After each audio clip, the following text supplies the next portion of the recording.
Capítulo 452. El ex leproso Juan se hace discípulo. Parábola de los 10 monumentos. Mi señor, grita el ex leproso, postrándose de rodillas en cuanto ve aparecer a Jesús en la gándara que precede al lugar rocoso donde ha vivido durante muchos años. Y luego, levantándose, grita otra vez: ¿Cómo es que vienes de nuevo a verme? Para darte el viático de la palabra después del de la salud. El viático se da a uno que se pone en camino, y yo realmente me marcho hoy al atardecer para las purificaciones, pero me marcho para volver y unirme a los discípulos si me quieres acoger. Ya no tengo casa ni parientes, Señor. Soy viejo para volver a una nueva actividad y una nueva vida.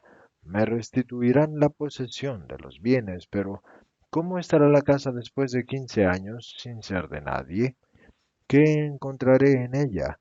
Quizás paredes derrumbadas. Soy un pájaro sin nido.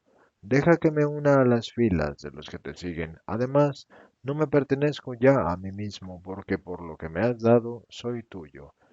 Ya no pertenezco al mundo, que durante tanto tiempo me apartó de sí, justamente porque yo era impuro. Ahora, después de conocerte, soy yo quien encuentro impuro al mundo y me aparto del mundo para ir a ti. Y yo no te rechazo. De todas formas te digo que querría de ti que estuvieras un tiempo en esta región. Aera y Arbela tienen a un hijo suyo evangelizando. Tú, celo de Hippo, de Gámala, de Afec y de los pueblos cercanos. Dentro de poco voy a bajar a Judea y no regresaré a estos lugares, y quiero que tengan evangelizadores. Tu voluntad me hace amable a cualquier renuncia, y haré lo que tú deseas. Lo haré en cuanto cumpla las purificaciones. Había pensado no preocuparme ya más de mi casa, pero ahora digo que la voy a arreglar para poder vivir en ella y recibir durante el invierno a almas deseosas de saber de ti, y pediré a alguno de los discípulos que te sigue desde hace años que venga conmigo, porque si quieres que sea un pequeño maestro, necesito ser instruido por alguien que sea más maestro que yo. Y en primavera iré, como los otros, predicando tu nombre. Es un pensamiento correcto y Dios te ayudará a cumplirlo. Ya he empezado, destruyendo con el fuego todo lo que me pertenecía, o sea, la mísera yacija y los enseres que usaba, la túnica que he llevado hasta ayer y todo lo que había tocado con mi cuerpo enfermo. La gruta donde vivía está negra por el fuego que he encendido dentro para destruir y purificar, y nadie se contagiará si entra en ella para refugiarse en una noche de tormenta. Y la voz del hombre pierde fuerza y casi se empaña y habla más lentamente. Y tenía una vieja arca, ya desvencijada y carcomida, y parecía que la lepra la hubiese corroído también a ella. Pero para mí era más preciosa que las riquezas del mundo, y dentro estaban las cosas amadas, y los recuerdos de mi madre, y el velo de bodas de mi Ana. Ah, cuando se lo quité, lleno de felicidad, el día de nuestra boda, al caer de la tarde, y contemplé aquel rostro de azucenas tan hermoso y puro. ¿Quién me iba a decir que pocos años después lo iba a haber convertido todo en una llaga? Y los vestidos de mis hijos y sus juguetes que sujetaron entre sus pequeñas manos mientras que pudieron apretar. Y así, oh, eso es mucho dolor. Perdona mi llanto. La llaga duele mucho ahora que los he quemado por justicia sin poder besarlos porque eran de leprosos. Soy injusto, Señor, y te muestro lágrimas, pero ten conmiseración. He destruido el último recuerdo de ellos, y ahora me siento como uno extraviado en un desierto. Y el hombre se agacha llorando junto al montón de la ceniza que es recuerdo de su pasado. No estás extraviado, Juan, ni tampoco estás solo. Yo estoy contigo, y los tuyos pronto estarán conmigo en el cielo esperándote. Esos recuerdos te los evocaban desfigurados por la enfermedad o con la hermosura de la salud antes de la desgracia. Son recuerdos todos dolorosos. Déjalos entre las cenizas de la hoguera y anúlalos en la certidumbre que te doy yo de que volverás a encontrarlos felices con la hermosura de la alegría del cielo. El pasado ha muerto, Juan. no lo llores más. La luz ya no se demora en mirar a las tinieblas de la noche, sino que exulta por separarse de ellas y resplandecer subiendo en el cielo, tras el sol, todas las montañas. Y el sol no se demora en el oriente, sino que aparece y se muestra todo, hasta emitir sus rayos desde lo alto de la bóveda celeste que surca. Tu noche ha terminado. No la recuerdes ya. Sube con el espíritu a donde yo, que soy luz y te llevo. Allí, por la dulce esperanza y la hermosa fe, encontrarás la alegría, porque tu caridad podrá derramarse en Dios y en los amados que esperan, y es solo una rápida ascensión, y pronto estarás arriba con ellos, y la vida es un soplo. La eternidad es el eterno presente. Tienes razón, Señor. Me confortas y me enseñas cómo superar esta hora con justicia. Pero tú estás al sol por estar lo más cerca de mí que te es concedido. Retírate, maestro, ya me has dado bastante, y podría hacerte daño el sol, que ya es fuerte. He venido para estar contigo y todos hemos venido para esto. Lo que puedes hacer es acercarte tú a los árboles y estaremos cerca, sin peligro. El hombre obedece y deja la peña, a cuyos pies está el montón de ceniza, el pasado, y va hacia el lugar a que se dirige Jesús, donde están emocionados los apóstoles y las mujeres, y los habitantes del arrabal, y los que han venido de las ciudades a escuchar al Maestro. Encended las hogueras para asar el pescado. Repartiremos la comida en el banquete de amor, ordena Jesús. Y mientras los apóstoles llevan a cabo las indicaciones, Él se mueve por entre los árboles y matas crecidos en desorden en este lugar que todos evitan por la cercanía del leproso. Una tupida maraña agreste de plantas que no conocen podaderas ni hachas desde que nacieron. Personas enfermas o afligidas por algo están bajo la sombra propicia de esta espesura y narran a Jesús sus angustias, y Jesús los cura, los aconseja o los consuela con paciencia y con potencia. Más allá, en un pequeño prado, el niño de Cafarnaúm juega feliz con los niños del pueblo, y los gritos alegres de los niños compiten con el canto de muchos pájaros que hay en las tupidas frondas, mientras que sus vestidos variopintos y agitados al correr contra el fondo verde de la hierba hacen que parezcan grandes mariposas yendo de una flor a otra.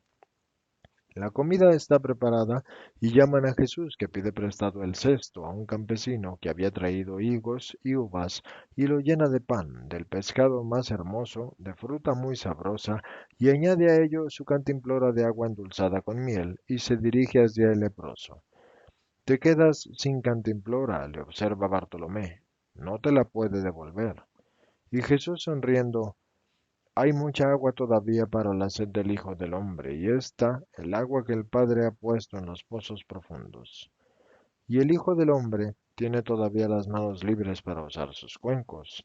Día llegará en que no tendré ni estas ni aquella, ni ya tampoco tendré el agua del amor que aplaque la sed del sediento.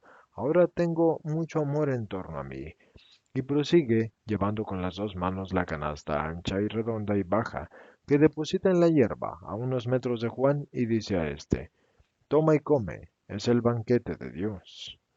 Y luego vuelve a su lugar y ofrece y bendice el alimento y lo manda a distribuir entre los presentes, que han añadido a ello todo lo que tenían.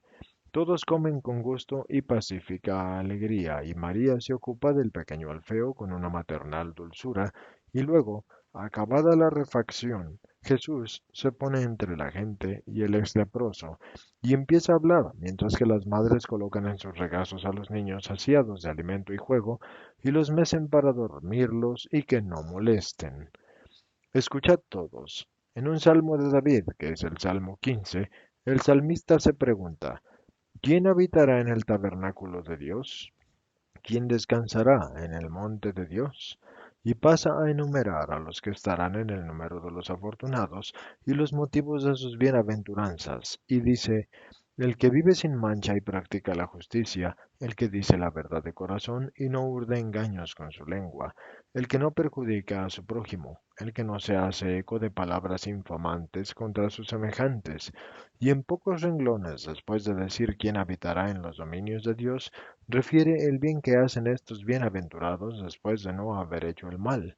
Así dice, a sus ojos el malvado es nada, honra a los que temen a Dios, y no jura para engaño de su prójimo, y no presta a usura su dinero, y no recibe regalos en prejuicios del inocente, y termina, quien estas cosas hace, no vacilará jamás. En verdad, en verdad les digo que el salmista dijo la verdad y confirmó con mi sabiduría, yo también, de que quien así obra no vacilará jamás. Primera condición para entrar en el reino de los cielos es vivir sin mancha. Pero ¿puede el hombre que es criatura débil vivir sin mancha? La carne, el mundo y Satanás, en una continua agitación de pasiones y tendencias y odio, lanzan sus chorretadas para manchar a los espíritus. Y si el cielo estuviera abierto solo para los que hubieran vivido sin mancha desde que tuvieron uso de razón en adelante, poquísimos de toda la humanidad entrarían en el cielo, de la misma forma que poquísimos son los hombres que llegan a la muerte sin haber conocido enfermedades más o menos graves durante la existencia. Y entonces, ¿está así cerrado el cielo para los hijos de Dios? Tendrán que decirse estos a sí mismos, lo he perdido, cuando un asalto de Satanás o un torbellino de la carne los hacen caer y ven manchada su alma. ¿No habrá ya perdón para el que haya pecado? ¿Nada borrará la mancha que desfigura el espíritu? No teman a su Dios con un injusto temor. Él es Padre, y un padre tiende siempre a una mano a los hijos que vacilan, y les ofrece la ayuda para que se pongan en pie de nuevo, y conforta con medios delicados, para que su abatimiento no se degenere en desesperación, sino que florezca en una forma de humildad deseosa de ofrecer una reparación para volver al amor del Padre. Así es, el arrepentimiento del pecador, la buena voluntad de ofrecer la reparación, nacidas ambas de un verdadero amor al Señor, lavan la mancha de la culpa y hacen al hombre digno del perdón divino. Y cuando el que os habla haya cumplido su misión en la tierra, a las absoluciones del amor, del arrepentimiento y de la buena voluntad, se unirá poderosísima la absolución que el Cristo os habrá obtenido a precio de su sacrificio más cándidos en el alma que los niños recién nacidos, mucho más cándidos porque a quien crea en mí le brotarán desde dentro de su seno ríos de agua viva que lavarán incluso el pecado original, que es la causa primera de todas las debilidades del hombre.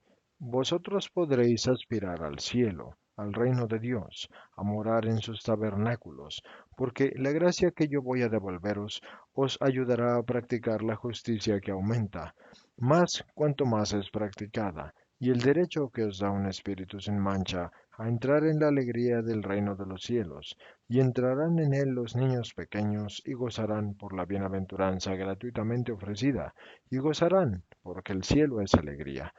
Más entrarán también allí los adultos y los viejos, y los que hayan vivido y luchado y vencido, y que a la cándida corona de la gracia unan la corona multicolor de sus obras santas y de sus victorias contra Satanás, el mundo y la carne.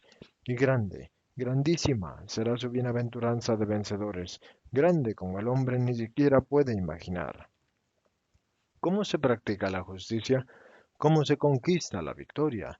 Con honestidad de palabras y de acciones, con caridad hacia el prójimo, reconociendo que Dios es Dios, y no poniendo en el lugar del Dios Altísimo ídolos de las criaturas, dinero y poder, ofreciendo cada uno el lugar que le corresponde, sin tratar de dar más ni de dar menos de aquello que debe darse.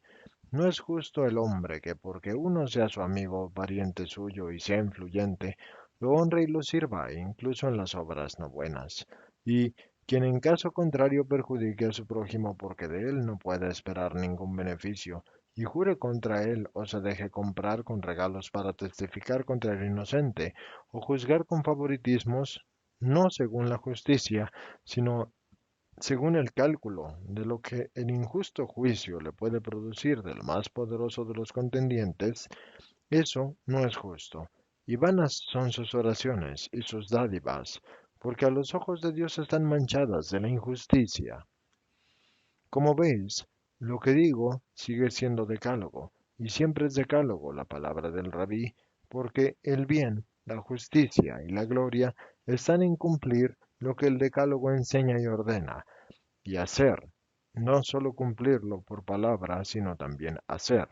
No hay otra doctrina. En el pasado fue dada entre los rayos del Sinaí y ahora es dada entre los resplandores de la misericordia, pero es esa misma doctrina y no cambia. Y de hecho no puede cambiar. Muchos, como propia disculpa, dirán en Israel para justificar el no haber sido santos, incluso después del paso del Salvador por la tierra, que no han tenido posibilidad de seguirlo y de escucharlo. Pero su disculpa no va a tener ningún valor, porque el Salvador no ha venido a instaurar nuevas leyes, sino a confirmar la primera y la única ley, es más, a confirmarla precisamente en su santa desnudez, en su sencillez perfecta, y a confirmar con amor y con promesas de seguro amor de Dios, lo que en el pasado había sido dicho con rigor por una parte, y había sido y escuchado con temor por la otra parte. Para que comprendan bien lo que son los 10 mandamientos y la importancia que tiene el seguirlos, les digo esta parábola. Un padre de familia tenía 2 hijos igualmente amados y de ambos quería ser, en igual medida, el benefactor. Este padre tenía, además de la casa donde vivían los hijos, otras propiedades donde había grandes tesoros escondidos.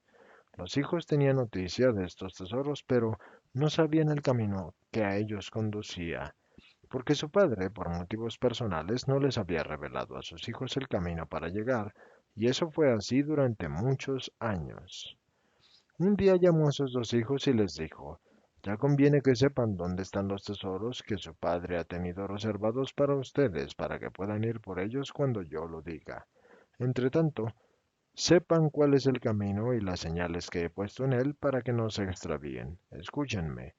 Los tesoros no están en la llanura, donde las aguas se depositan y arde el sol tórrido, y el polvo deteriora, y los espinos y los tríbulos ahogan, y a donde fácilmente los ladrones pueden llegar y robar. Los tesoros están en la cima de aquel alto monte, alto y abrupto. Y los puse allá, en la cima. Allí les esperan. El monte tiene más de un sendero, es más, tiene muchos senderos, pero solo uno de ellos es bueno y los otros terminan en un precipicio o en cavernas que no tienen salida, o en fosas de agua legamosa, o en cubiles de víboras, o en cráteres de azufre encendido, o contra muros que son infranqueables. El bueno, sin embargo, aunque es un camino fatigoso, llega a la cima sin interrupciones de precipicios y de ningún obstáculo.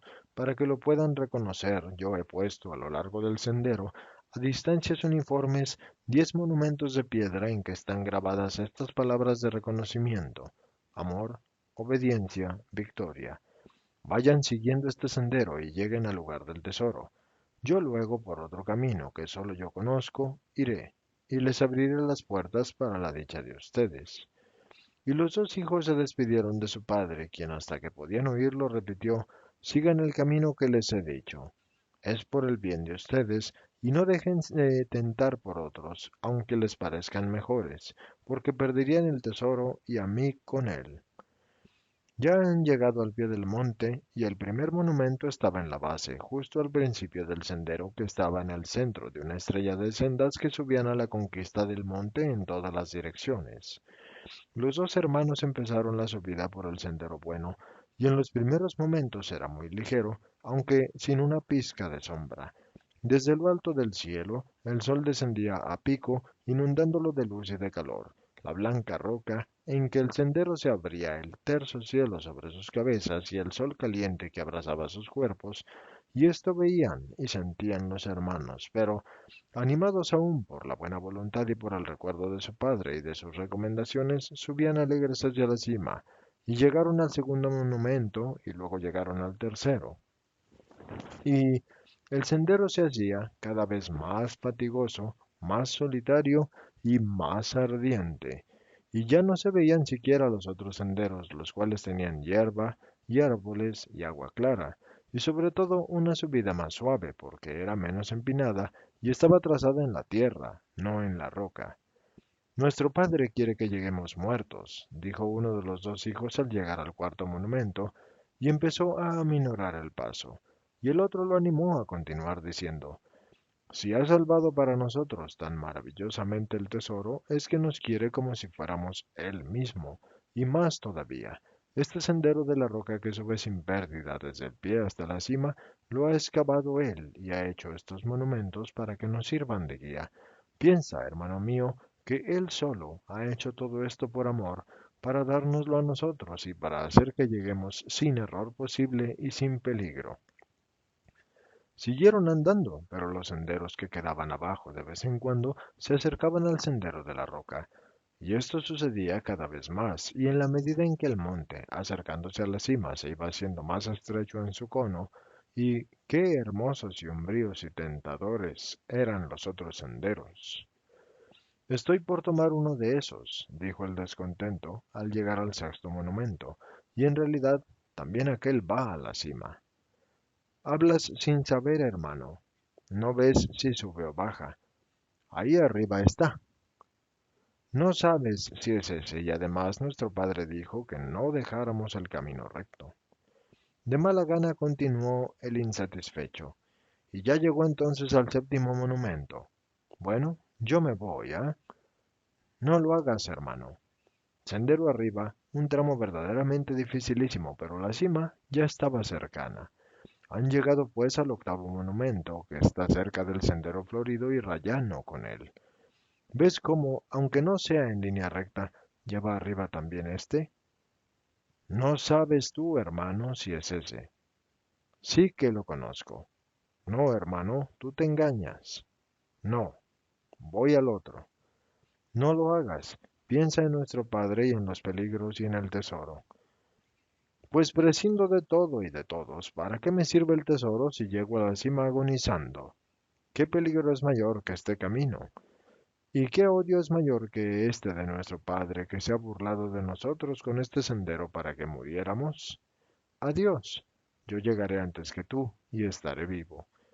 Y se lanzó al sendero contiguo y desapareció con una exclamación de gozo tras los troncos que daban sombra al sendero. El otro prosiguió con una gran y enorme dificultad.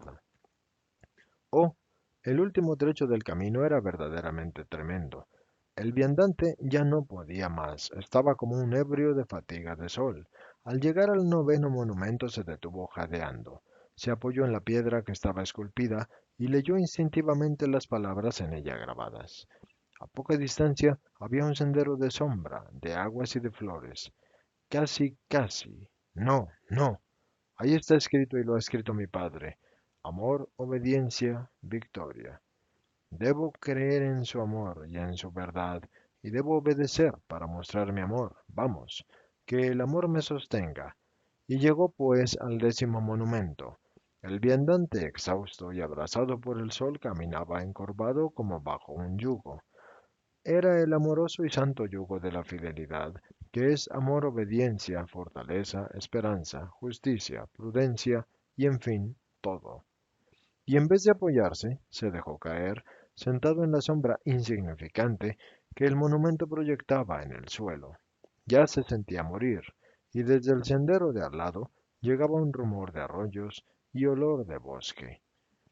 Padre, Padre, ayúdame con tu espíritu en la tentación, ayúdame a ser fiel hasta el final. Desde lejos la voz jubilosa de su hermano.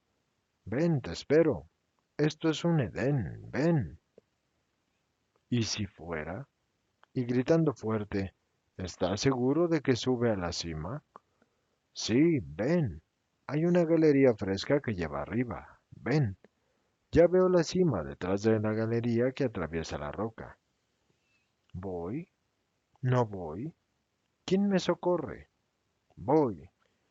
Calcó las manos para levantarse, pero mientras hacía esto, observó que las palabras incididas ya no eran seguras, como las del primer monumento. En cada monumento que pasaba, las palabras eran más ligeras, como si a mi padre derrengado le hubiera costado incidirlas. Y fíjate, aquí también esas marcas rojas y oscuras que ya se veían desde el quinto monumento, pero aquí llenan las hendiduras de todas las palabras e incluso ha escurrido hacia afuera, formando rayas como de lágrimas oscuras en la piedra, como de sangre.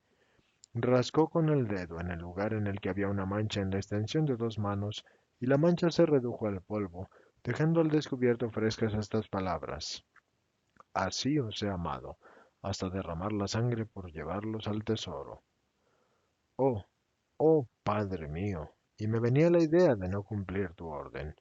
Perdón, Padre mío, perdón. Y el hijo lloró contra la piedra y la sangre que llenaba las palabras, y recobró su frescura, resplandeciendo como el rubí, y las lágrimas fueron comida y bebida del hijo bueno y le dieron fuerza.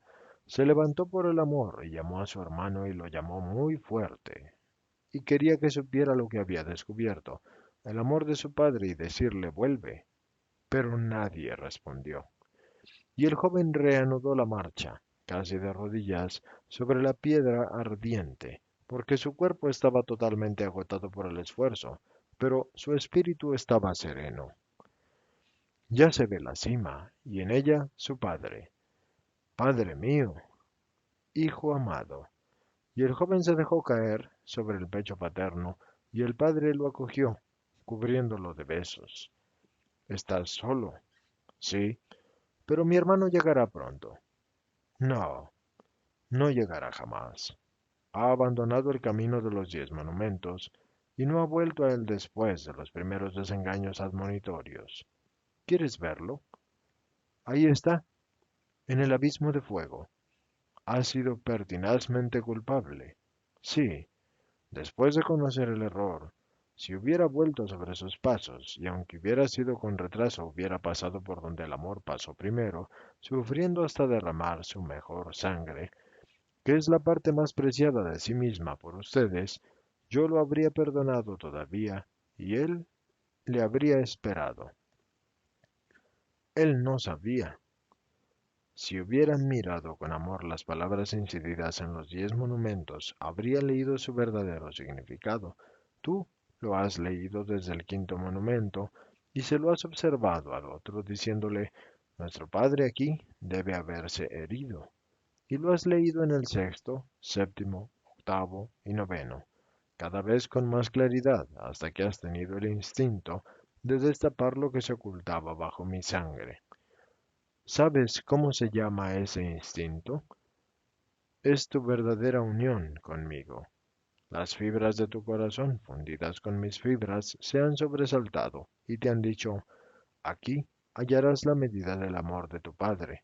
Ahora toma posesión del tesoro y de mí con él. Tú, amoroso, obediente y victorioso para siempre. Esta es la parábola. Los 10 monumentos son los 10 mandamientos. Su Dios los ha grabado y los ha colocado en el sendero que lleva al tesoro eterno, y ha sufrido para conducirlos a ese sendero.